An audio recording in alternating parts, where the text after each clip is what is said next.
বন্ধুরা, আমার জীবনের অভিজ্ঞতা থেকে তোমাদের একটা কথা আজকে শেয়ার করছি। তোমরা স্বামী যেমনই হোক, বুঝলে বন্ধুরা, স্বামী যদি চরিত্রহীন হয় তার সাথে সংসার করা যায় না, এটা ঠিক কথাই। কিন্তু স্বামী যেমনই হোক চরিত্রবান যদি হয়, মানে স্বামী যদি ভালো হয়, মদ মাতালের সাথে সংসার করা যায় যদি তার অন্তরে ভালোবাসা থাকে। হ্যাঁ, একটা সময় তোমাদের কাকুর ইনকাম কম ছিল, আমার বাবা বলতো যে তোর ভাই দেখবে, চলে আয়, এত কষ্ট করে সংসার করতে হবে না। কিন্তু বন্ধুরা, ভাগ্যিস তোমাদের কাকুকে ছাড়িনি। আজকে যদি আমার বাবার কথা শুনতাম আর কাকুকে ছেড়ে দিতাম, তাহলে এই সুখের ভাতটা আমার গলা দিয়ে আর যেত না। হ্যাঁ, আজকে কি আমার ভাই দেখতো না ভাইয়ের বউ দেখতো? কেউ দেখবে না বন্ধুরা। বাবা মা ভাবে যে সব আমার সন্তান ভালো, কিন্তু বাবা মা মরে যাওয়ার পরে না ভাই বোনেদের আসল রূপটা দেখা যায়, জানো তো।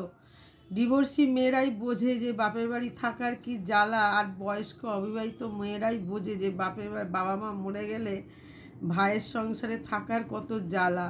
তাই বলছি, স্বামী যেমনই হোক তোমরা স্বামীর ঘর করবে, স্বামীর ঘর কখনোই ছাড়বে না। দরকার হলে গাছতলায় থাকবে তাও ভালো, স্বামীকে নিয়ে অনেক কষ্ট করবে তাও ভালো, কিন্তু স্বামীর ঘর তোমরা ছাড়বে না, তাহলে তোমাদের দুঃখের আর শেষ থাকবে না।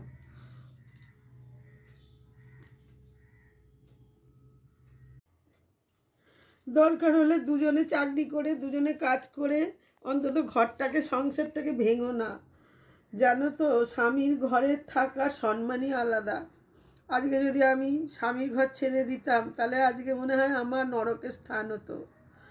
জানো তো বন্ধুরা, স্বামীর ঘর তোমরা কখনোই ছেড়ো না, এই ভুল তোমরা কখনোই করো না। দরকার হলে দুজনে রোজগার করবে, দুজনে খাবে।